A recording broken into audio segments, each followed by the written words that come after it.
Graça e paz, irmãos. Vamos abrir na primeira carta de João, capítulo 4. Eu vou pedir ajuda de vocês para a leitura do texto. Eu vou economizar minha voz aqui, que está difícil.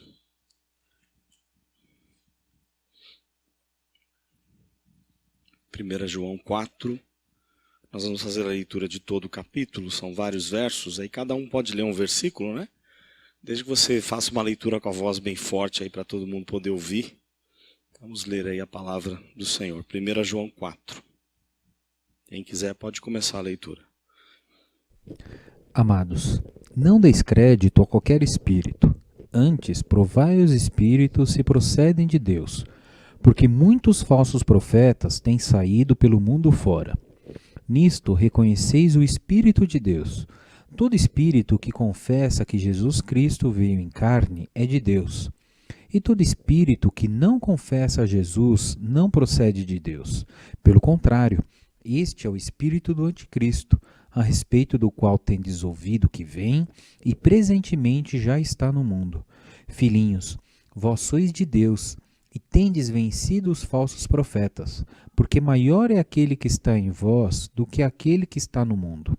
Eles procedem do mundo, por essa razão falam da parte do mundo e o mundo os ouve. Nós somos de Deus. Aquele que conhece a Deus nos ouve. Aquele que não é da parte de Deus não nos ouve. Nisto reconhecemos o espírito da verdade e o espírito do erro. Amados, amemo-nos uns aos outros, porque o amor procede de Deus. E todo aquele que ama é nascido de Deus e conhece a Deus. Aquele que não ama não conhece a Deus, pois Deus é amor. Nisto se manifestou o amor de Deus em nós, em haver Deus enviado seu Filho unigênito ao mundo, para vivermos por meio dele. Nisto consiste o amor, não em que nós tenhamos amado a Deus, mas em que ele nos amou e enviou o seu Filho como propiciação pelos nossos pecados. Amados, se Deus de tal maneira nos amou, devemos nós também amar uns aos outros. Ninguém jamais viu a Deus. Se amarmos uns aos outros, Deus permanece em nós, e o seu amor é em nós aperfeiçoado. Nisto, conhecemos que permanecemos nele, e ele em nós, em que nos deu do seu Espírito. E nós temos visto e testemunhamos que o Pai enviou o seu Filho como Salvador do mundo. Aquele que confessar que Jesus é o Filho de Deus, Deus permanece nele, e ele em Deus. E nós conhecemos e cremos no amor que Deus tem por nós. Deus é amor, e aquele que permanece no amor permanece em Deus, e Deus nele. Nisto é em nós aperfeiçoado o amor, para que no dia do juízo mantenhamos confiança. Pois segundo ele é, também nós somos neste mundo. No amor não existe medo. Antes, o perfeito amor lança fora o medo. Ora, o medo produz tormento. Logo, aquele que teme não é aperfeiçoado no amor. Nós amamos porque ele nos amou primeiro. Se alguém disser amo a Deus e odiar a seu irmão, é mentiroso, pois aquele que não ama seu irmão a quem vê, não pode amar a Deus a quem não vê. Ora, temos da parte dele este mandamento, que aquele que ama a Deus, ame também a seu irmão. Muito bem. Nós estamos estudando estamos já caminhando para o final da carta. Eu tenho, tanto a semana passada quanto essa, tenho corrido um pouquinho com a exposição do texto, porque, na verdade, o que João faz, ele vai repetindo muitos assuntos. A gente já falou sobre vários desses assuntos que vamos falar hoje, inclusive. Lembram que João ele quer capacitar os crentes a discernir aquilo que está certo e que está errado, a discernir o que é uma palavra de um falso profeta, o que é uma palavra fundamentada nas Escrituras, na doutrina dos apóstolos. Essa é uma das grandes preocupações dele por conta do gnosticismo, as ideias gnósticas invadindo a igreja. E aí ele vai propor 3 tipos de testes. Ele fala do teste doutrinário, aquele teste que tem a ver com a importância da verdade, ou seja, se aquilo que está sendo ensinado tem a ver com o que a Bíblia ensina sobre Jesus, principalmente. sobre Cristo, a sua crucificação, a sua encarnação. Então ele faz um teste doutrinário. Ele vai fazer um teste moral. Em vários trechos da carta ele fala da importância da santidade, não é? Nós já vimos alguns momentos, aliás, ele começa falando sobre pecado, confessar pecado, é o teste moral, e ele fala do teste social. Se nós amamos, devemos ajudar, devemos demonstrar o amor e assim por diante. Esse basicamente é o foco de João. Algumas pessoas, ao expor essa carta, fazem de uma forma até interessante, é possível fazer, é também didático, em vez de seguir a linha versículo por versículo, você dividir esses testes na carta. Então, um dia estuda o teste moral, outro dia o doutrinário, outro dia o social, porque os assuntos vão se repetindo. Tiago faz um pouco disso também, lá na sua carta, como a gente viu. E aí a gente tem, nesse trecho do capítulo, dois testes, né? O teste doutrinário e o teste social. Nós vamos ter aí, mais para frente, o teste social. Então vamos começar lá do primeiro verso, que ele diz, né, nós não podemos dar crédito a qualquer espírito. Ele fala amados, uma expressão de carinho da parte dele. Lembram que ele é chamado do discípulo do amor, né? O discípulo amado. E ele é muito carinhoso para lidar com a igreja. Filhinhos, jovens, velhos, ele está usando termos de carinho, de intimidade, de amor que ele tinha para com a igreja, aliás, depois de muitos anos de pastorado que ele tinha naquela região toda.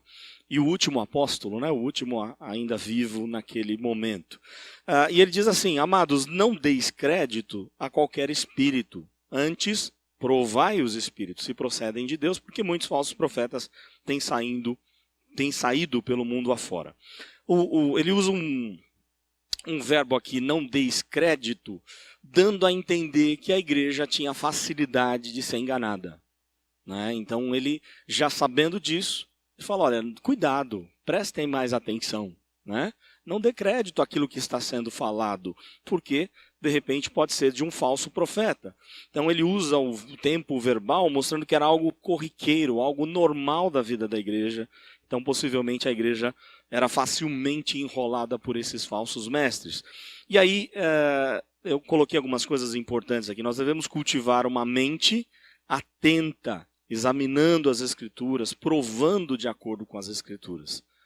Então é legal quando a gente tem no nosso contexto, nas escolas dominicais, isso a gente faz muito, né? E é gostoso quando a classe participa, quando a classe pergunta, dá contribuições e até às vezes é contrária a algumas coisas que estão sendo ditas, porque cresce o debate.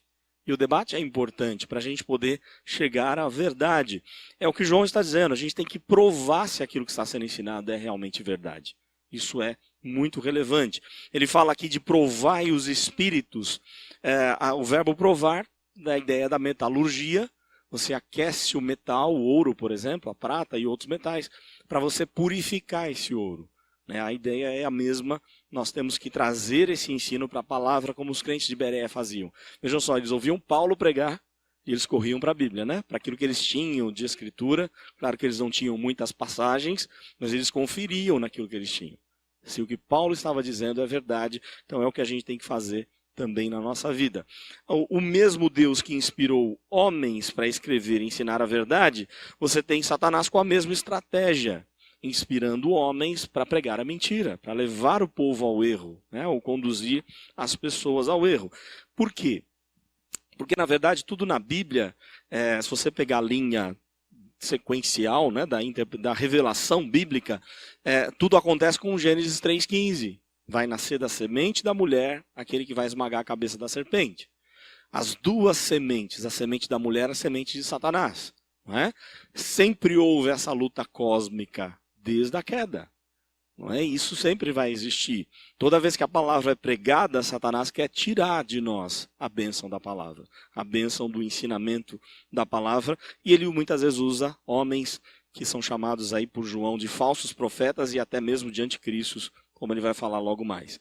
Verso de número 2, nisto reconheceis o Espírito de Deus, todo espírito que confessa que Jesus Cristo veio em carne é de Deus. Vejam que ele está no teste doutrinário.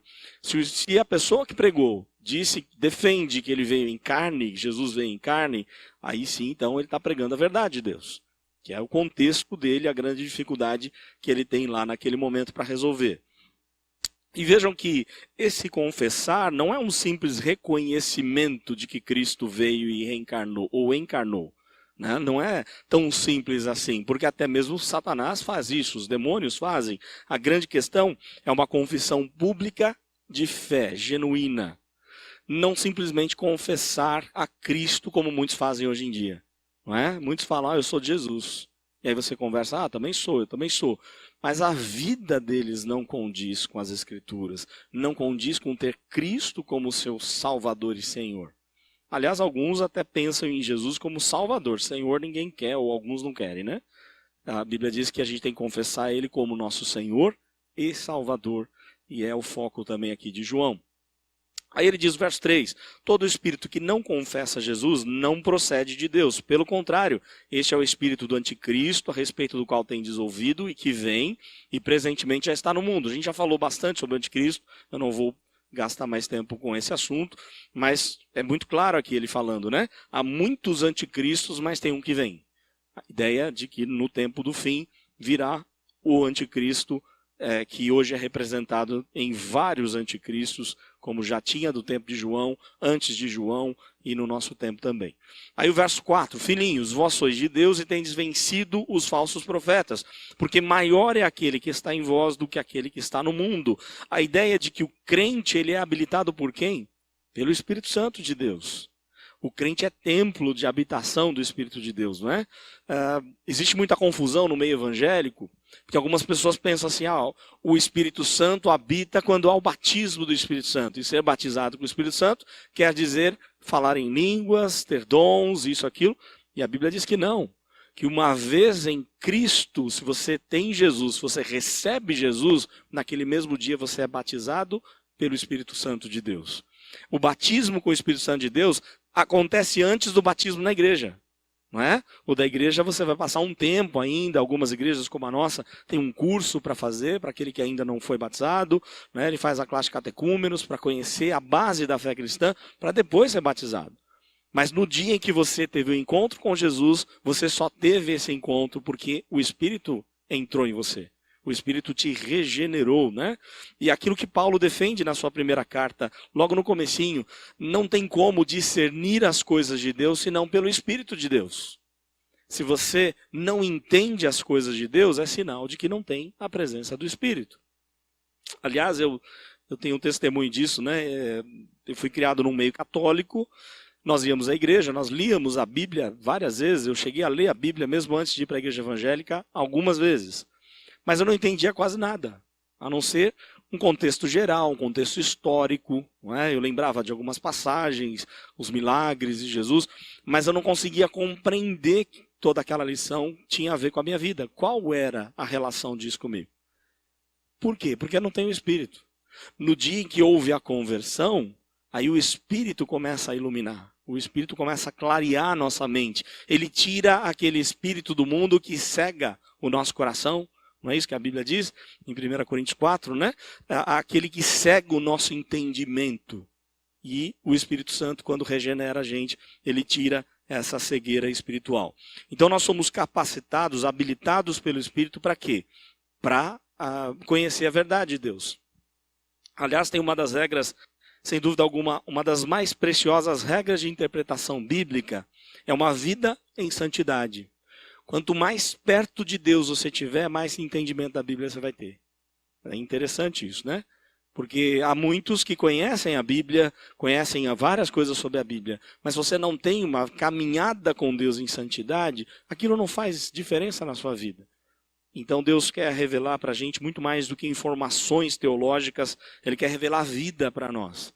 Ele tem vida preciosa que flui das Escrituras. Pela iluminação do Espírito Santo, nós temos a capacidade, então, de identificar o falso erro. Nós percebemos quando tem coisa esquisita, tem coisa estranha, tem fogo estranho, não é? Uma palavra sendo pregada, você fica atento. E aí você fala, peraí, não é bem assim. Não é? Quem é que tem essa capacitação? Aquele que tem a habitação do Espírito de Deus. Aquele que tem essa habitação, ele pode ser enrolado até por algum tempo, porque a estratégia do inimigo é enrolar ou levar até ao erro, se possível, os eleitos, enganar os eleitos. Lembra que Jesus fala sobre isso? Mas a ideia é de, se possível, por um tempo ele pode permitir, mas não para sempre, porque são selados pelo Espírito de Deus.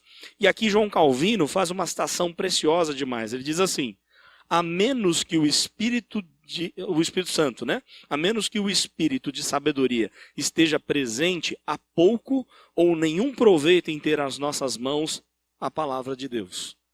Se o Espírito não estiver presente, você pode ter Bíblia em diversas línguas, diversas versões, mas pouco você vai aproveitar disso. Ou talvez nada. É verdade, existem linhas até missionárias que eu acho que são um pouco radicais. Pegando essa ideia de Calvino, eles falam assim: não adianta distribuir Bíblia. Eu acho que eles estão enganados. Porque a palavra de Deus diz que é pela pregação da Bíblia, da palavra de Deus, é que a pessoa se converte. Não é pela pregação de um pregador. Porque esses movimentos que entendem e fazem até uma crítica até aos gideões, né? Para que distribuir o Novo Testamento? Se a pessoa não tem o Espírito Santo, ela não vai entender. Tem muitos que pensam dessa forma. Esses que pensam dessa forma acham que a diferença está no pregador, quando não está no pregador. Está na palavra de Deus. Eu lembro que lá no seminário, nós até brincávamos, né? Com um sermão de 3 divisões. O pregador lê o texto, sai do texto, nunca mais volta para o texto. E uma vez, eu não vou dizer o nome do pregador, mas era famoso e ele foi pregar no seminário. E ele fez exatamente isso. Ele leu o texto, saiu do texto e nunca mais voltou para o texto.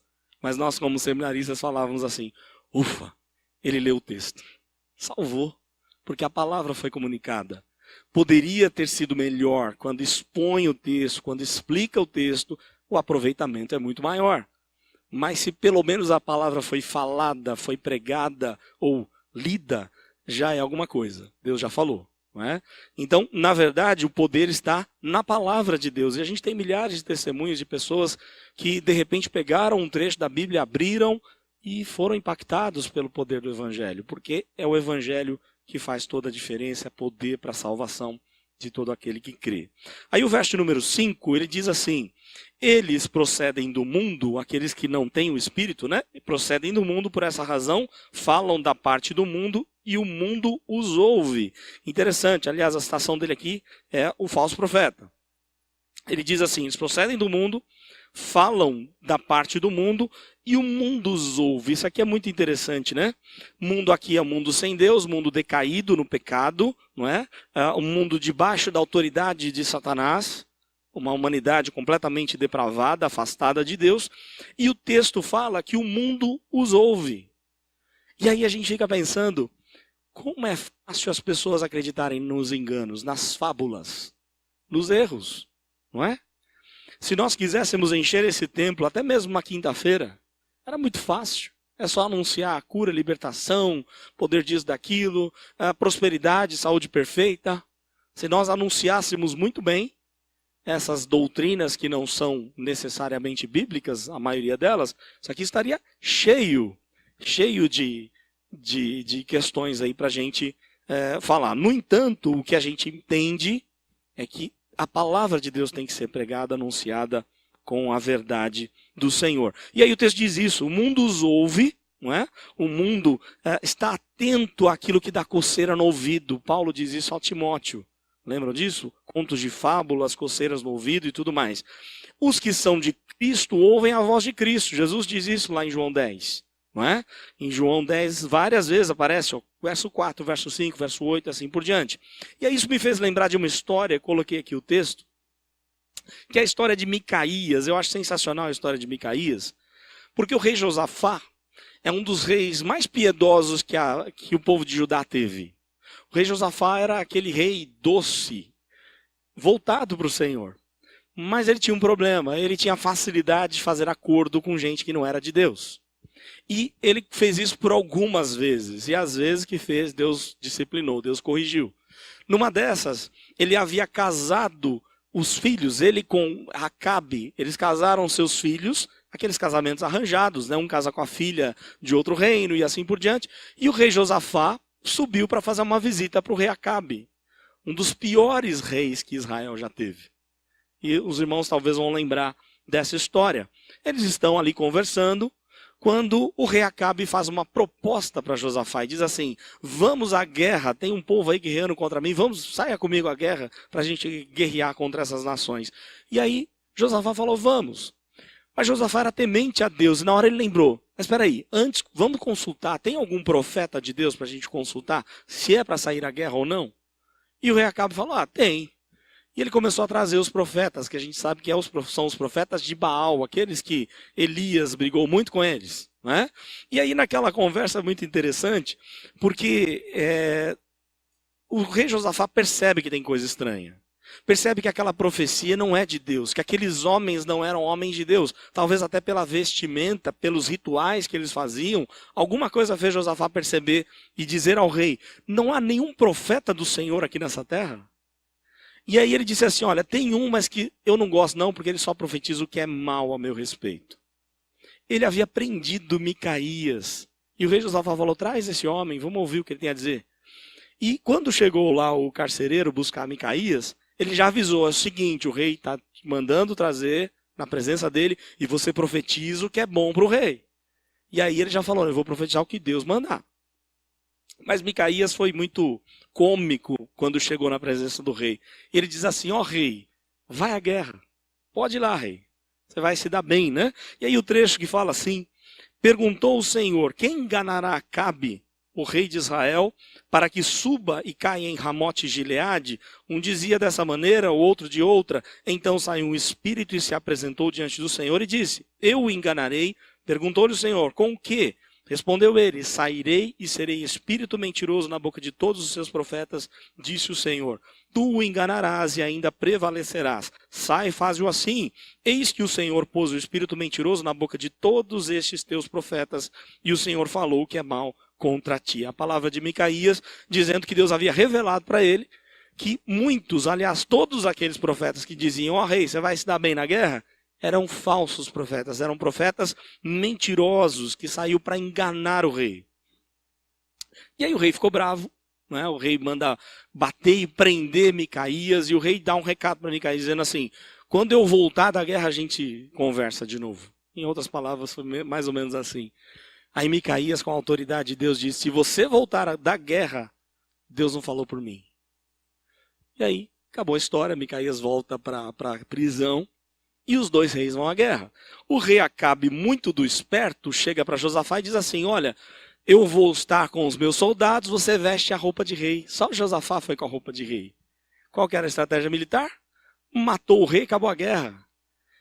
O pessoal foi correndo, percebeu que a carruagem era diferente, Josafá era o rei Acabe ali não estava, ele quase foi morto confundido com o rei Acabe. Mas a pessoa percebeu: não é ele. Então não tem o que fazer mais, acabou a guerra, o rei Acabe não está aqui, vamos embora para casa.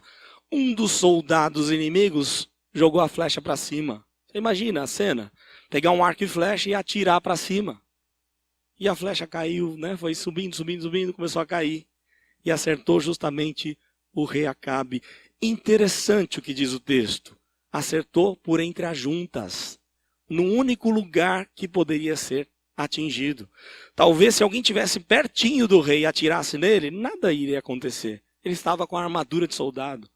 Mas o texto diz que acertou por entre as juntas. Para mostrar o quanto a palavra de Deus ela se cumpre e para mostrar o quanto a palavra dos falsos profetas enganam pessoas. E a gente tem que tomar todo esse cuidado. Micaías é um exemplo de um profeta fiel a Deus, mesmo passando por prisões e dificuldades. Aí o verso número 6, ele diz assim: nós somos de Deus, aquele que conhece a Deus nos ouve, aquele que não é da parte de Deus não nos ouve. Nisto reconhecemos o espírito da verdade e o espírito do erro. Esse é o primeiro teste doutrinário. Ele passa agora para um teste social. Não é? Ele diz assim: amados, verso 7, amados, amemo-nos uns aos outros, porque o amor procede de Deus. Todo que ama é nascido de Deus e conhece a Deus.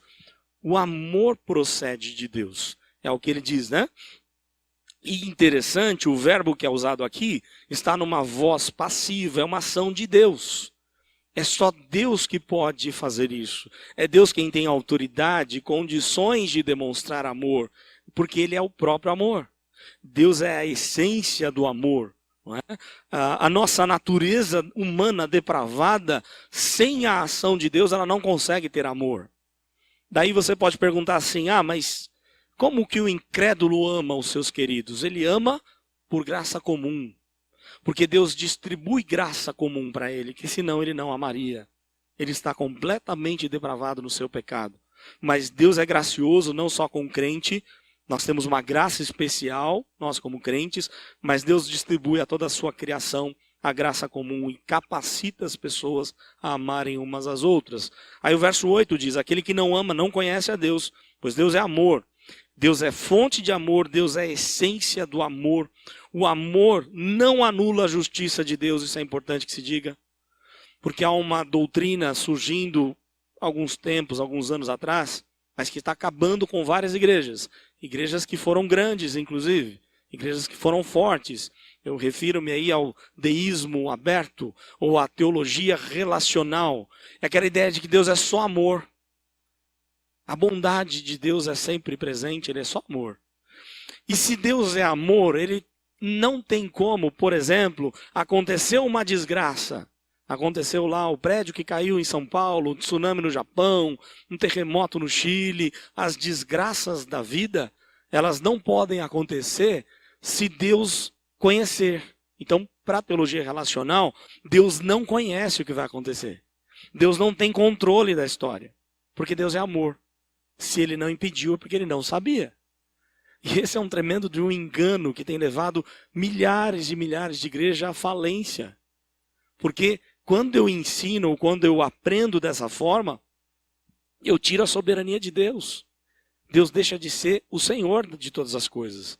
Então a teologia relacional está completamente fora daquilo que é ensinamento da palavra do Senhor, né? O mesmo Deus que é amor, ele é justiça. O mesmo Deus que é amor, ele tem vários dos seus atributos. Não é? Então a gente tem que tomar cuidado com essa ideia de achar que Deus é apenas uma coisa e não é outra. Não é? Esse é um tremendo de um problema e que tem levado milhares de pessoas ao engano. O texto diz mais, verso 9 a 11. Nisso se manifestou o amor de Deus em nós, em haver Deus enviado seu Filho unigênito ao mundo para vivermos por meio dele. Nisto consiste o amor, não em que nós tenhamos amado a Deus, mas em que ele nos amou e enviou o seu Filho como propiciação pelos nossos pecados. Amados, se Deus de tal maneira nos amou, devemos nós também amar uns aos outros. O maior exemplo que temos é Cristo. Cristo amou, se entregou por nós. E o maior exemplo, aliás, esse trecho é um dos textos muito usados, inclusive em casamento. A ideia de que o amor tem que ser da forma como Deus amou. O amor sacrificial, o amor nada egoísta, mas o amor que segue o exemplo de Jesus. Jesus se entregando totalmente, não vivendo no seu egoísmo, mas preocupando-se com o outro, preocupando-se com a gente. E aí o texto diz então que Cristo é o nosso modelo de amor. Verso 12, ninguém jamais viu a Deus, se amarmos uns aos outros, Deus permanece em nós, o seu amor é em nós aperfeiçoado. Aqui é uma questão complicada da teologia, né? Existe uma declaração importante, ninguém jamais viu a Deus. E aí as pessoas falam, como assim? Moisés não viu Deus? Abraão não viu Deus? Adão não viu Deus? E fica toda uma discussão, né? Como assim? A Bíblia diz que ninguém jamais viu a Deus. E aqui a gente tem alguns textos importantes. A palavra de Deus em João 4 diz o quê para a mulher samaritana? Jesus falando com ela. Deus é espírito e importa que os seus adoradores adorem em espírito e em verdade. Se Deus é espírito, eu não teria como vê-lo. Ele não tem carne física. Pelo menos não tinha, né? Uma das pessoas da Trindade tem. Deus, a referência aqui ao próprio Pai, né? Ao Deus Pai. Deus é invisível em seu ser. 1 Timóteo, corrijam aí quem tiver com o texto. Eu coloquei 1 Timóteo 1,7, mas é 1 Timóteo 1,17. Tá? E Timóteo 6, verso 16. Deus é invisível em seu ser, não dá para ver. Mesma coisa o que acontece com Moisés. No diálogo de Deus, Deus diz assim, você não pode ver a minha glória, eu vou te colocar sobre a fenda, quando eu passar por você, eu vou colocar a minha mão sobre você. Aliás, o simbolismo ali é muito interessante. Êxodo 33, né? Vejam só a ideia. Deus vai passar por ele quer mais de Deus, ele quer a glória de Deus, ele quer ver, ele quer ter uma intimidade maior com Deus. Ele está ali num contexto de intercessão pelo povo de Deus, né? E ali é muito interessante, porque Deus passa e Deus cobre Moisés. A ideia é de que nós só podemos ter relacionamento com Deus quando Ele cobre o nosso pecado. E o único que pode fazer isso é Deus. Deus cobre a nossa nudez, como Ele fez com Adão e Eva depois da queda, como Ele fez com Moisés aqui, como Ele faz conosco em Cristo, nós estamos cobertos. A ideia de cobrir ou expiar na hora do sacrifício, ela é bastante relevante, né? Cobrir pecados, expiar pecados, ou dia da expiação. 1 João vai dizer aqui no verso 20, não é? Ele fala aí de novo sobre que ninguém vai ver Deus. Ora, temos a parte dele este mandamento, que aquele que ama a Deus... Não, eu estou lendo 21. Se alguém disser, amo a Deus e odiar a seu irmão, é mentiroso. Pois aquele que não ama a seu irmão a quem vê, não pode amar a Deus a quem não vê. Não é? É o argumento dele. Eu amo quem eu vejo. Aliás, eu amo a Deus. Eu digo que amo a Deus. Não é? Mas eu não vejo Deus. E se eu vejo o meu irmão e não amo, fica difícil a situação, né? Ele fala que isso não é correto. Então, as teofanias de Deus, as aparições de Deus, são revelações em disfarce humano. Como é que Deus aparece lá no Antigo Testamento?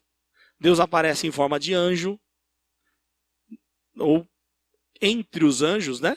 Porque anjos foram visitar quem? Abraão, mas um deles não era anjo. E o texto deixa isso claro. Naquela conversa, tinha anjos, mas um não era anjo. É o próprio Cristo ali encarnado. Aí você vê, nós vimos no domingo passado um texto de Jesus passando como coluna de fogo lá com Abraão. Você vê Jesus na sarça com Moisés, não é? O tempo inteiro Deus teve várias aparições, todas elas pela pessoa de Jesus. Por quê? Ele é o único mediador entre Deus e os homens. Daí a gente compreende aquela dúvida dos apóstolos em João 14. Mas apresenta-nos o Pai, né? Como é que a gente vai ver o Pai? E Jesus diz, eu sou o caminho, a verdade e a vida. Quem vê a mim vê o Pai. Na minha concepção, eu acho que a gente tem que parar com aquela ideia de achar, eu vou chegar no céu e eu vou ver lá o Pai, não é? Eu vou ver o Filho, eu vou ver o Espírito. No céu nós veremos a Cristo. E através de Cristo vemos o Pai e o Espírito. Nós não temos acesso à família da Trindade. Nós não temos como entrar nessa família, que é Espírito. E se eu tivesse esse acesso, eu seria totalmente destruído por sua glória. Por tamanha grandeza, majestade, o senhorio de Deus. Mas Deus quis se relacionar com a gente fazendo-se homem. Fazendo-se como um de nós. Deus se rebaixou da sua glória. Se Deus quisesse, por exemplo, que o corpo de Cristo fosse provisório, né, nós estaríamos perdidos. Como é que eu vou me relacionar com Deus se eu não tenho Cristo lá, em corpo humano? Mas Cristo continua como humano, Ele é 100% Deus, 100% homem, como sempre foi. Então não dá para ver Deus em sua glória. Eu vejo através do Cristo que é Senhor da nossa vida. No Velho Testamento, então, Deus sempre vai se revelar pelo Cristo encarnado. Por exemplo, na verdade, o símbolo antigo da Igreja Presbiteriana do Brasil é baseado na Igreja Escocesa, a primeira Igreja Presbiteriana da Escócia, fundada por John Knox. O primeiro símbolo parecia uma árvore mesmo, pegando fogo, né, a sarça ardente, e estava escrito em latim, nec tamen consumebatur, né, e a sarça ardia não se consumia. E era um símbolo belíssimo, na minha opinião, um símbolo belíssimo. E de um tempo para cá mudou-se o símbolo, mas colocaram uma pomba no meio. No último Supremo Concílio tiraram a pomba, né? Tudo bem, tirar a pomba é um contexto de perder tempo com coisas que não são tão relevantes. Mas existe uma questão teológica importante. A pomba é símbolo do Espírito Santo na Bíblia. E a sarça, quem falou com Moisés não foi o Espírito, foi o Cristo, o anjo do Senhor. Toda vez que no hebraico aparece o anjo do Senhor, é uma referência a Cristo. Então, agora o Supremo Concílio resolveu tirar a pomba, porque ela não representa bem aquilo que aconteceu com Moisés. Moisés viu a Cristo, sempre foi o mediador, mesmo antes da sua encarnação, Cristo é o mediador. E aí o texto diz mais aqui, Ninguém jamais viu a Deus. Se amarmos uns aos outros, Deus permanece em nós. O seu amor é em nós aperfeiçoado. É Deus quem aperfeiçoa esse amor. É a ideia de um objetivo de te tornar completo. Nós somos completos quando nós amamos, né? Aí a gente se torna completo. Agora ele vai voltar para uma questão doutrinária, apesar de que está bem ligado a doutrina com a prática aqui, mas ele vai ser mais específico com a questão doutrinária no verso 13. Nisto conhecemos que permanecemos nele, ele em nós, em que nos deu do seu Espírito. E nós temos visto e testemunhamos que o Pai enviou o seu Filho como Salvador do mundo. Não é? Aquele que confessar que Jesus é o Filho de Deus, Deus permanece nele e ele em Deus. Jesus não veio salvar o mundo inteiro. Talvez alguém possa pegar o texto e falar, olha aqui, ó, a salvação é para o mundo todo. O texto está dizendo isso. Deus enviou o seu Filho como Salvador do mundo. João já tinha dito no Evangelho, João 3,16. O que diz João 3,16? Todo mundo vai ser salvo. Deus enviou o seu Filho ao mundo, seu Filho unigênito, para que todo aquele que nele crê. O texto é enfático. Somente os que creem serão salvos. Os que não creem já estão condenados, diz a Bíblia. Não é? Então ele vem como Salvador do mundo, mundo cheio de pecado. Ele vem tirar uma humanidade decaída, alcançando essa humanidade pelas boas novas do Evangelho. Verso 16. E nós conhecemos e cremos no amor que Deus tem por nós. Deus é amor. E aquele que permanece no amor permanece em Deus. Interessante aqui os verbos usados, conhecermos e cremos no verso 16, eles estão indicando uma ação duradoura. A gente tem que conhecer e crer sempre no Senhor, conhecer cada dia mais do Senhor, ter cada dia mais intimidade com o Senhor. E aí, por fim, ele volta para o teste social e eu deixo vocês falarem aí daqui a pouco. O teste social, verso 17. Nisto é em nós aperfeiçoado o amor, para que no dia do juízo mantenhamos confiança. Pois segundo ele é, também nós somos neste mundo. Eu vou ler já o 18, depois eu volto aqui nesse verso 17. Porque o 18 faz o contrário, né? No amor não existe medo, antes o perfeito amor lança fora o medo. O medo produz tormento. Logo, aquele que teme não é aperfeiçoado no amor. O assunto do verso 17, confiança. O assunto do verso 18, tormento, medo, contrários, ideias contrárias. A ideia aqui de confiança é de ter ousadia para falar. A expressão vem de você estar numa assembleia, e vamos pensar numa assembleia, ou da igreja, ou sei lá, do seu prédio como síndico, ou qualquer tipo de reunião, e você ter a ousadia, a confiança de que você é aceito no seu falar, que você é respeitado no seu falar. A ideia do texto é que o amor de Deus, quando é aperfeiçoado para nós, ou em nós, ele nos dá o quê? Confiança. Eu tenho acesso ao trono da graça. Eu tenho acesso para falar com aquele que é o Todo-Poderoso.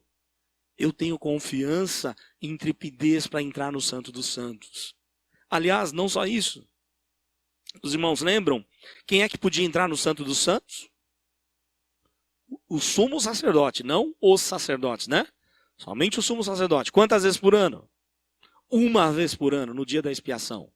Enquanto a glória de Deus estivesse lá, né? Lá no Santo dos Santos. Se a glória saísse, era sinal de caminhar, montar o tabernáculo em outro lugar.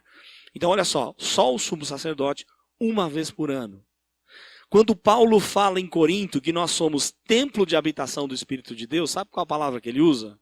Como templo ali? Ele não está falando do complexo todo do templo. Ele não está falando do lugar santo. Não está falando do altar de sacrifício. Ele está falando do santo dos santos. Nós somos o santo dos santos de Deus. O lugar da mais perfeita habitação do Senhor. Isso tem que trazer, ao mesmo tempo, ousadia, confiança. Ousadia no sentido de confiança, né?